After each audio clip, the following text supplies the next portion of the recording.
Hi, and welcome to the brand new podcast, Always Bring a Book. I'm Craig, and a while back I hosted a different show where I got to chat with authors and librarians and booksellers and just all sorts of people that loved books. After about 50 episodes, that chapter closed, but a few months later, I sort of realized how much I really missed those conversations. So I decided to start something new, and here we are. The podcast will focus on authors to start, but we'll see where things go. I'm still sort of figuring out the format, so bear with me. So, anyway, thanks for joining me on this new journey, and please enjoy the conversation with the amazing Paul Tremblay.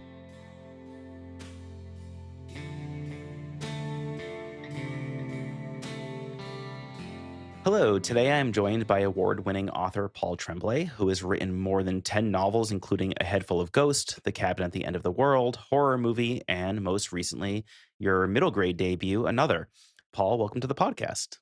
Thanks, Craig. Happy to be here. Yeah, I gave a little bit of a spiel in the beginning, but is there anything you want to add about yourself that you think listeners should know? No, that's fine. Writer person. Writer person, I like it. Short and to the point. So I had this whole script written kind of ahead of time, and then I looked at your Instagram last night, and then I had to kind of about face a little bit here because I saw that you just announced a new book coming out in June, Yeah, which is super exciting. For folks who did not see the announcement, can you tell us a little bit about what we can expect? sure. Yeah. So the next novel, which is supposed to come out June 30th, 2026. That's so weird to say 2026, and it's Yeah, actually 9 seriously. months away. Um, it's called Dead But Dreaming of Electric Sheep. The title is definitely a reference to a few things, including Philip K. Dick. And it's sort of like an anti-AI screed kind of book. Yeah, yeah. And a big genre mix. I hope it's funny when it's supposed to be. I hope, there's definitely some science fiction in there, low grade science fiction. And it's definitely disturbing. I hope. I mean, not I hope. It's disturbing. Whether or not it's any good, I can't tell you, but I'm sure it's it's good. for And sure. also the fact that it Yeah. has to do with AI is already horrifying, right off the bat. Yeah. So Yeah. um, I saw that William Morrow got a rights to 3-book deal. Does that mean that this is going to, well, first off, congrats. Thank you. That's huge. But also, does Yeah. that mean that this is going to be a trilogy, or does that mean that there's 3 just any Paul books moving Yeah. forward? Yeah. They just have the next 3 books. So this novel, and then the next year, in theory, another novel, and the year after that, a short story collection. Sure. When these kind of 3-book deals happen, like, is there like a plan? Like, did you have to like, these are what the books are going to be, or do they just trust you to be like, we think you'll write something good in the next few years? Yeah, I mean, it's happily because, we wanna continue working with each other. I haven't had to have as much sort of Yeah, down on you've the done a page ton for with them, them. right? Yeah. Like when I first started after my first deal, like for The Cabin at the End of the World, they needed 50 pages and a summary. And now for this one, they just needed like a 2-page description of what I thought Dead But Dreaming of Electric Sheep would be. And it's funny, I don't ask for the short story collections. They just keep throwing it out there. I'm like, you want another short story collection? Okay, sure. Awesome. That's amazing. Well, congratulations. Thanks. I want to stick with AI for a second. Unfortunately, you were one of the authors alongside another author I love, Mona Awad, who were part of a pretty early lawsuit against OpenAI in terms of Yeah. them using pretty well-known published works to train their kind of algorithms and systems that they then make a ton of money off of. It's been a few years since that kind of happened, and I'm curious. AI, sadly, or for better or worse, I guess, feels even more woven into our daily life. I feel like, For definitely worse. yeah, any app or anything I do for work, I open is like introducing our new AI feature. Yeah. Right along a nice announcement about tons of layoffs. In addition to that, I feel like it's showing up in lots of unexpected places. Like there's been published books that have come out that have somehow left the AI prompt in the text. I don't know how that happens, but how has your kind of view on AI changed or evolved since that lawsuit kind of came out, especially in the light of your new Yeah. novel? No, I mean, when I started with the lawsuit, I was not pretty, I was very much anti them stealing our books and using them to train their algorithms, but, without asking our permission, well, that's what it means to steal, and without paying us, that's still the case. So, yeah, Yeah, I mean, I haven't, if anything, I'm more entrenched in the other direction, in the direction of like, AI, it's all bad. It's not making anything better. yeah, Their only goal is to try to force it down our throats so that it becomes something, oh, we can't, the economy can't work without it because they become too big to fail kind of thing. So no, totally. it's, and if you're not a writer if you're using it, Sorry, you're not an artist. You're a scab. Yeah. I mean, it's as plain as that. And I would hope that discerning readers, music listeners, and film goers would just flatly reject, and shun people who use it. I'm not, I'm serious. I think that's the only way out of it is to, just have like, people say this isn't okay because it's not. Do you think that the, like, genie's out of the bottle in some ways, or do you th or do you have any kinda tips for your average Joe to, like, fight back against that, I guess?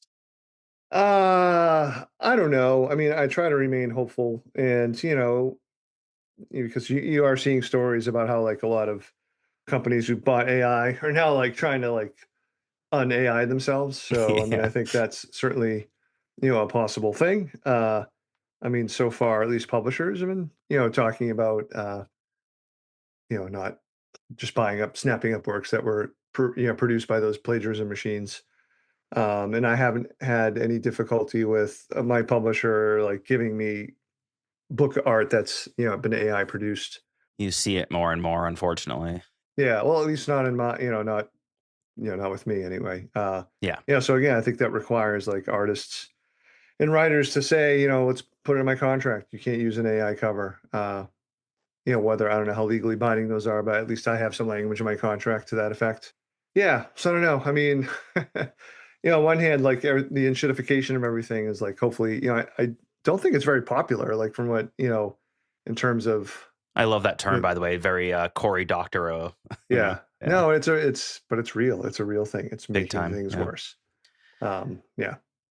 Well, I'm glad you joined this podcast. I was like, "Hey, it's, the end of day Friday. Do you wanna have a really depressing conversation about the" Yeah. Yeah.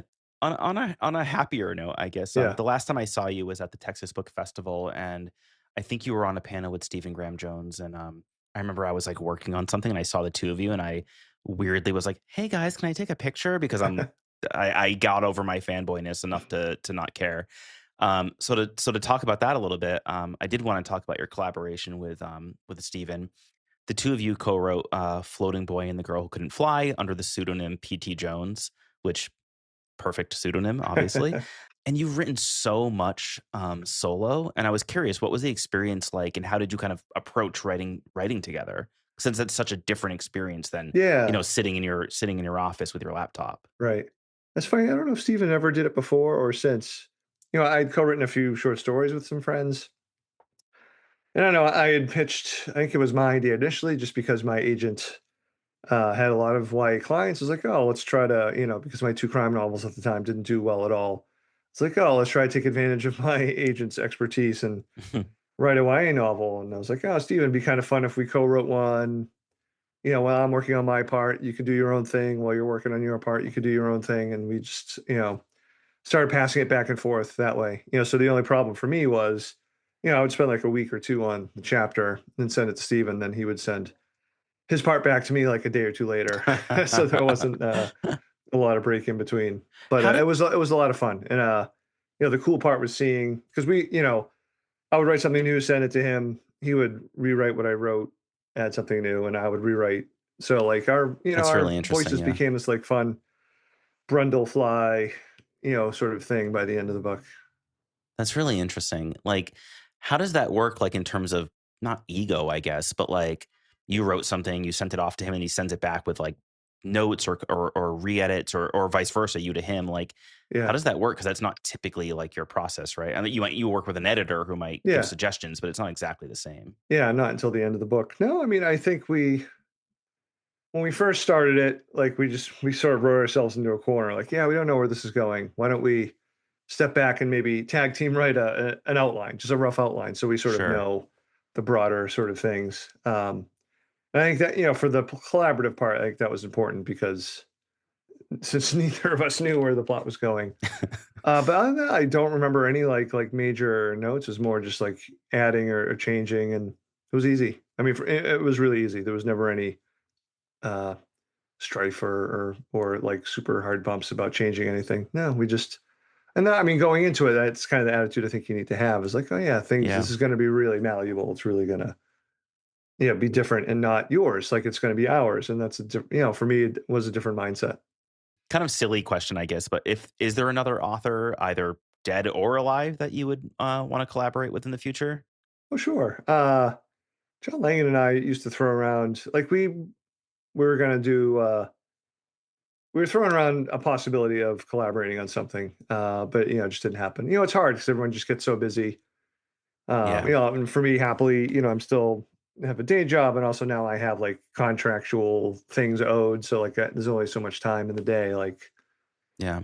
now that I'm in novel mode, I pretty much say no to everything because I have this novel that's due in like the end of May, and it usually takes me a year, and I feel like I'm a little behind the ball right now. So To move to your newest book that is out, it's almost Halloween, and I've got to ask about another. sure, It follows Casey Wilson, a kid reeling from a humiliating Zoom incident, grappling with loneliness, which to me, I was reading that, even though I'm not the target demo, I am on Zoom calls all day. And I was like, this is horrible. Like, I'm getting hives reading yeah, this. yeah. Um, one, I would love for you to tell us a little bit about the book. And then also, why you decided to write for such a younger crowd and how you approach that storytelling versus writing for adults. Yeah, I mean, it wasn't like a planned like career pivot or anything like that. I just happened to have the idea for this book with a 12-year-old protagonist. And even initially, I was like, oh, like my idea is like maybe this is a middle grade. Like I wasn't sure. I figured I would just write it and then let my agent figure out, who we would try to sell it to.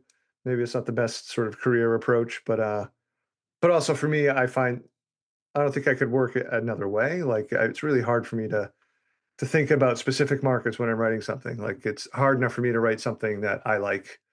To me, that's my test. Like I'm going to write something that I want to read, and then the trust is that I hope and trust that there'll be other people out there, sort of like me, who want to read it.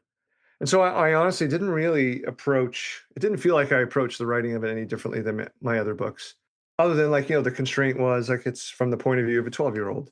And I'd written a bunch of kids before my adult novels, so it didn't feel totally out of I guess out of my element.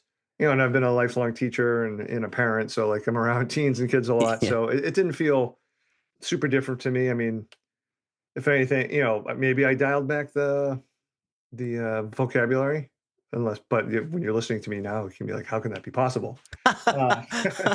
Uh, but yeah, no, I just wrote it. It was from Casey's point of view, so this is how it had to be. And, I probably wouldn't have had the courage to try it. I had the time. I had taken a year off, an academic year off from school when the movie Knock at the Cabin was being made. And I finished horror movie early, so I had this extra time and happened to have the idea for another.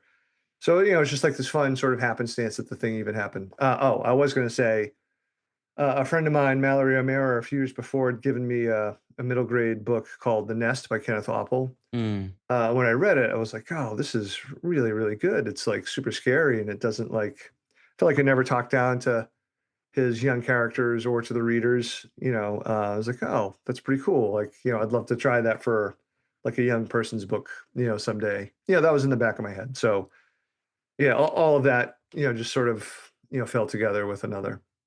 Have you shared the book with any of your either, students or of people of that age, and, like, how has the, like, feedback been? I haven't heard from a ton of young readers, mostly my adult ones.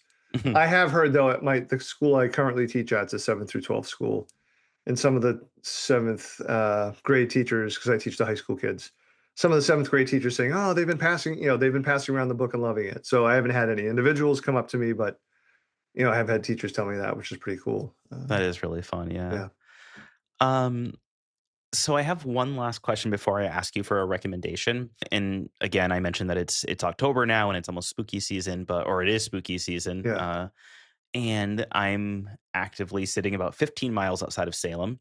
And I read somewhere that you used to work at a like assembly line in Salem at yeah. Parker Brothers. And I'm curious, is there like a creepy Ouija board story that kickstarted your horror career? And if not, like what is like a weird or memorable story from that time in your life, either at Parker Brothers or just Salem in general? Yeah, so from like 1918, I think it was to 1991, the Parker Brothers Toy Factory was in downtown Salem. And it's no more. It's been replaced by like big condos and things like that. Sure. My dad worked there for like 25 years. So in late high school and early college, I worked there in the summers. I don't know, it was kind of a fun place to work. Like even though it was a factory, it felt like everybody knew each other because so many people have been there forever. Do have a funny I used to be terrified of Ouija boards. it helped me be less terrified of them when I helped mass produce them. Yeah, and you At realize there were no ghost and ghouls involved. Yeah. My father did, he worked, he started there like on the assembly lines, and he was never like a management person. Like he made it up to like the head of the mailroom at one point, but he used to tell a story and still does. Like he told me this recently. So I don't know if he's just continuing the long con of pulling my leg for 50 years, but he had said, "Oh yeah, there was, I was working second shift overnight shift, and like 2 in the morning, like a disheveled woman came in with like a really beat up Ouija board, and she was like, I keep trying to destroy it, and it keeps coming back. It has to be destroyed, here. Like you have to take it and destroy it where it was made." Wow. Um, yeah. I hate So, this story. It's terrifying. yeah. So I mean, nothing super scary beyond like I was there when they announced they were closing the plant, and to me, that was like a super formative moment. Yeah. Um, a super formative moment in my life. But yeah, no, I talk about Parker Brothers and that place a lot. I even was hired to one of the summers I was hired. They were to hire to beta test a Nintendo game that never came out. It was called Drax Night Out. Yeah, for short for Dracula, DRACS, DRAC apostrophe S. Sure. But you could download it on the internet and play it now if you really wanted to. It's a That's terrible game. funny. Wait, you had a job in high school where you were a video game tester? Just during the summer. Yeah, it was like 2 weeks. It was, That's like everyone's dream, I feel like. no, for sure. But man, I gotta say, I mean, I'm sure it's different now because the games are a lot more involved, but it was so boring. Because I mastered the game within like maybe the first day working there, Wow. and it was kind of dumb. And so like back That's then it probably why was, it never came out. They were like, yeah, this needs to last for more than a day for us to make money. yeah, I don't, yeah, who knows why it didn't come out. I mean, they had some sort of partnership with Reebok back then in the early '90s. Reebok, do you remember? Ever heard of Pump sneakers? Reebok Pump, Yeah, where you like Pump. squeeze the little Yeah, basketball in the yeah. So tongue of the like shoe. Yeah. Yeah. Dracula would be running around his castle and there'd be floating sneakers, and if he jumped up and grabbed them, you'd hear tss, tss, tss, like him pumping up his sneakers, I'm and then he could immediately run and jump downloading this when we're done with fast. this call. He could run and jump fast for like 15 seconds. Yeah, it was an absurd game. That is beyond absurd. Yeah. Um, so on a previous podcast I did, we always ended the episode with asking for book recommendations. And I feel like more often than not, the author would go, I've never read a book before. And they'd freak out and they couldn't think of something. So Yeah. I want to switch it up with this one. And I'm calling this segment One Good Thing. And I'm asking you for recommendations. And it can be a book, but can Okay. also just be anything that you think that I or listeners should know about, be a restaurant, Sure. you should take No. up yoga, anything that kind of is Yeah, yeah. bringing you joy right now, that we should know about. All right. Well, I'll give you two things because they are top of mind. Um, I would recommend John Langan's new short story collection, Lost in the Dark. If you've, it's a collection. Now, the Lost in the Dark is a title novella. It's a long piece. If you've ever thought to yourself, man, I want to read a novella that would sort of somehow replicate what it's like to watch a really good found footage movie, and that novella is it. Also, want to recommend a movie I got to see at a film festival a few weeks ago that isn't out yet, but it's coming in early December, I think. Brian Fuller's Dust Bunny. Mm, Man, I haven't had that much fun in the theater in a really long time. Uh, and it's weird. I mean, it's a very adult in a lot of ways, but it's also like it's an R-rated kids movie in a weird way. Like I interesting. would not hesitate to bring a 10-year-old to this movie. I think they're actually getting kind of screwed for I don't know why for the R rating. But the conceit is like there's this 9-year-old girl, and because it's Brian Fuller who did Hannibal and American Gods, I mean the art design is just eye popping. So you got to see this on the big screen. Sure. Um, she's a this little girl who's got a monster under her bed. It may or may not have consumed her parents and her foster parents. Um, and she sees a This sounds great sketchy. for 10-year-olds for sure. Oh no, Yeah. no, yeah, no. Trust me, I know it sounds, but like anyway, she sees a sketchy guy in her apartment building. Sees him do some stuff, like follows him. And he's essentially an assassin, played by Maz Mikkelsen. And she wants to hire him to kill the monster under her bed. Is sort of the fun conceit. This sounds amazing. I can't wait to Yeah. see And it. I mean, especially see it with a crowd because because you get like just the big roaring laughter, and it's just so much fun to see with folks. So I don't know how wide a release it's going to get, but if it's in your city, I would definitely see Dust Bunny. Thank you. Thank you so much for taking the time to chat today. My pleasure. Before we wrap up, we kind of already talked about your current book that's out now and your stuff forthcoming. But is there anything else that you want to plug or that we should be paying attention to, or keeping an eye out on the horizon from you? Uh, no, I mean, yeah, I mean, I guess the biggest thing that'll be taking over my headspace is, Dead but Dreaming of Electric Sheep, which I am pretty excited about. And if actually, can I say like sort of the conceit of that really quickly? Oh yeah, of course, of Yeah, course. yeah. So like the main idea is that, and some of this happens off page, like what I'm about to describe, but there's someone who's like my height and build that I keep writing about. It happened with Paul Bear's Club and horror movie. I promise this is the trilogy. This is the last of the tall mesomorphic people. Anyway, some of my age, my build height, working for a giant tech company on the West Coast. He's just like working in the mailroom, but he has a massive stroke while on campus. Mm. Um, he's alive, but he's fallen into a vegetative state. Essentially, he's not conscious.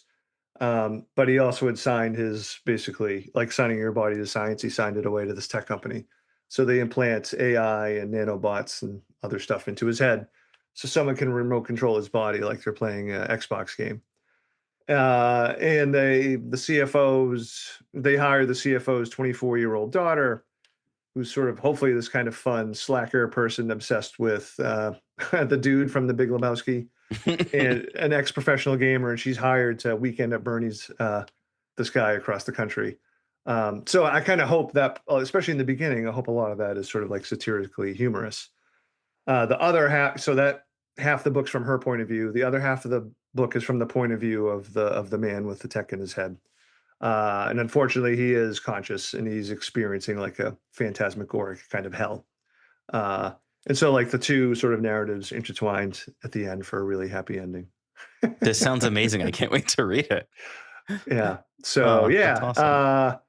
that book took a chunk out of me. Definitely a lot of my anxieties of dealing with the AI case and just AI in general went into it. Totally. It's the longest book I've ever written. I don't know if that's a plus or a minus. It's not a doorstop, but in Microsoft Word, it's about 400 pages. So for me, like I usually top out at like late high 200s, 300. So Yeah, that's awesome. yeah. Well, I'm excited for you that it's done, sans some edits, and Thank you. as Yeah. a fan, I can't wait to read it. Well, thanks, Craig. That's very nice. Yeah, awesome. Thank you for taking the time today. My pleasure.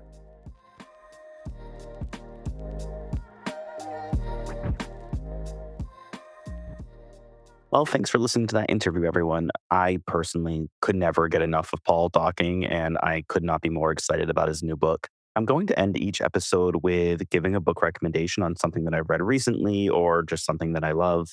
Again, format might change, but for now, I'm going to roll with this. And since this is a very kind of spooky episode that we got to talk to Paul, I wanted to give a horror rec. And I recently read Coffin Moon by Keith Rosen. It came out on September 9th, 2025 on Random House. And I'm going to play a clip from it just so you can hear it because, one, the audiobook is great, but I just think it will give you a feel for his writing. But before I do, I did want to just read the blurb because it is so gripping. If you pick up the book in your local bookshop and turn it over and read this, I mean, you'll probably do what I did and immediately put it under your arm and purchase it. So, it's the winter of 1975, and Portland, Oregon is all sleet and neon. Dwayne Miner is back home after a tour in Vietnam, a bartender just trying to stay sober, save his marriage with his wife, Heidi, and connect with his 13-year-old niece, Julia, now that he's responsible for raising her. Things aren't easy, but Miner is scraping by. Then a vampire walks into his bar and ruins his life.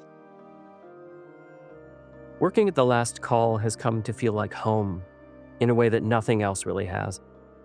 A fact that consistently surprises him, especially given his sobriety, as tenuous as it can feel sometimes. He loves it all.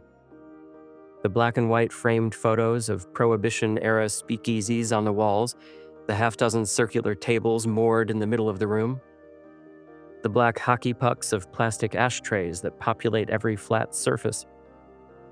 It's early in the evening, but someone's already fallen over in the corner, taking the Christmas tree down with him. Joanne hadn't even booted the old guy, just sat him down amid the noise and gave him a cup of coffee. You're gonna put my picture on the wall, aren't you, Joe? He'd slurred, snarls of silver tinsel from the tree still wreathing his shoulders, referring to the wall of Polaroids behind the bar that Joanne and Ed have taken over the years, pinned snapshots of folks who have fallen asleep at the rail or passed out in their booths. You're good, Vince, she'd told him. Just have some coffee and get your head on straight for Christ's sake. So I adored this book. I've never read anything by Keith before. I picked this up honestly based on the cover, which features this really cool highway road circling into the distance through the mouth of a skull. And looking for a spooky book, this jumped off the shelf at me. And then I also saw that it had a blurb from both Stephen King and Cassandra Clare, two of my favorite horror authors, obviously. And between the cover and the blurbs and then the description that I just read you, I was hooked. So yeah, I don't want to go overboard and give you, a 400-page review of this book, but if you like vampires and horror and kind of gritty noir almost, I would really grab this book. And honestly, I told a friend of mine that I was reading this and he was like, "Oh my God, Keith Rawson, you need to read his other books too." So can't wait to read those as well. If you have any recommendations for books that are similar to this, please drop it in a comment or a review and let me know. And I hope you enjoyed this first episode. Um, the next episode is with one of my all-time favorite authors, Emily Austin. Oh my God, one of my favorite interviews I've ever gotten to do. I love everything she's ever written. So stay tuned for that. It will come out next month. And since this is a brand new podcast, if you do want to rate it and drop a review, that would really help other people hear about it. And I would really appreciate it. So thanks for listening.